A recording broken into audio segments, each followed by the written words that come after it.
சோளிங்கர் ஒன்றிய அலுவலகத்தில் கலைஞர் கனவு இல்லம், ஊரக குடியிருப்புகள் பொழுது பார்த்தல் 2024 முதல் 25ஆம் ஆண்டு திட்டத்தின் கீழ் 4,56,81,800 ரூபாய் மதிப்பில் 273 பயனாளிகளுக்கு பணி ஆணை வழங்கும் நிகழ்ச்சி ஒன்றிய குழு தலைவர் கலைக்குமார் தலைமையில் நடைபெற்றது.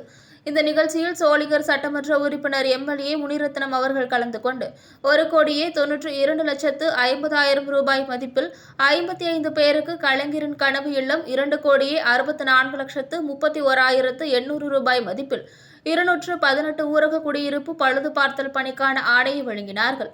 அப்போது பேசிய சட்டமன்ற உறுப்பினர், வீடுகளை குறிப்பிட்ட நாட்களுக்குள் கட்டி முடிக்க வேண்டும், முறையாக வீடு கட்டப்படுகிறதா என ஆய்வு செய்ய வேண்டும், மேலும் நமது ஒன்றியத்திற்கு 200 வீடுகள் வழங்க உள்ளதாகவும் தெரிவித்துள்ளார்.